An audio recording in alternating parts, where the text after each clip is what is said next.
Front Row MMA here with Jeremy Petley just a few minutes after his win against Richie Downes at BAMMA 11 in the NIA in Birmingham.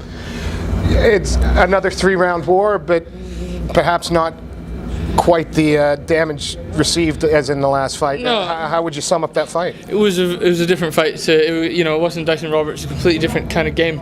I got a lot of respect for Richie Downes. I know what he's capable of. But I trained hard for this fight. I trained a lot of stand-up. I'm always training my ground game. I always thought I knew that whatever situation the fight went, I'd be able to take the dominant position and impose my will, and I'm glad I was able to do that. The grappling seemed to be certainly the ability to hold an advantageous position, whether it be from the back or on top. That seemed to make all the difference in the later sort of second and third round for sure. Yeah. How pleased are you with how the grappling and wrestling was today? Yeah, I am really. Like I said, I've been working especially at like a lot of top position, a lot of ground and pound, because I have a tendency to get into a grappling match and not impose my MMA as much. So I was trying a little bit to obviously still maintain my grappling, maintain my position, but land strikes, and I was able to open them up a little bit. So it did start to pay off. Yeah, I think one of the big changes from last fight to this was your use of the elbows from the top position, especially short little club and shots. Did you know you had him hurt? I don't think I had him hurt until the last rounds, really. I mean, I knew I was winning the fight, but I know what kind of a cardio Richie Downes has, and I knew it wasn't over. Even until the last 10 seconds of the round, I knew I had to stay focused. I knew that I bloodied him a bit, but the guy's got a lot of scar tissue. I knew that it was opening him up.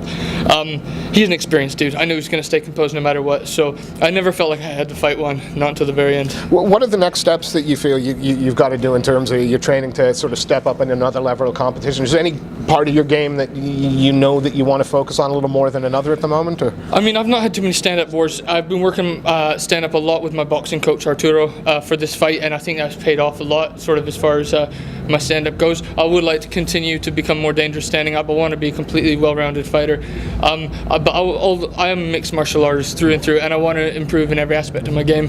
Right, two BAMMAs in a row, 2 wins in a row. Are we looking maybe for a March BAMMA 12 appearance? Is that on the cards? Or? Absolutely, man. When Jude makes a phone call, I'll be there. I mean, this is my losing count now. I think this is my 5th BAMMA. Yep. I've been doing okay. I've had a draw, which some people thought it was a win. I've only had the 1 single loss in 5 fights. I was kind of hoping that maybe I'm not one to put my name forward or anything like that, but the winner of this next, I think later a couple fights from now, is going to be a lightweight British title. I'd love to have the winner of that if no one's lining up. I've had my eye on Rob Sinclair for a while, got a lot of respect for the guy, know how dangerous he is. If there's no one willing to take that fight, I'll be there. I want to get a title, otherwise what's the point of me being here?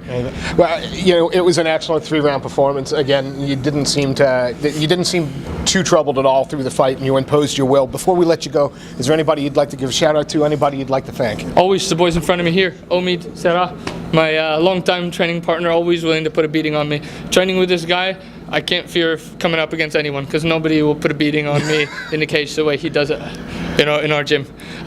To Omid, my personal trainer, of course, to Luis, to Arturo, my boxing coach as well. These guys commit their entire lives just to wake up early, train us off hours. These guys commit a lot to me, so I'd like to thank them for that. Of course.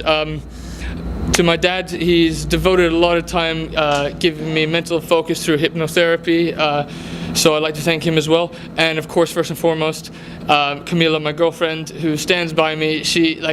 I say this all the time, but the girlfriend of a fighter is no fun business. It's a life of neglect and tolerance. I can't thank her enough for sticking by me through training, through the tough times. So, sweetheart, that was for you. Congratulations on another fantastic performance, and we look forward to seeing you again. Thank you. Well done.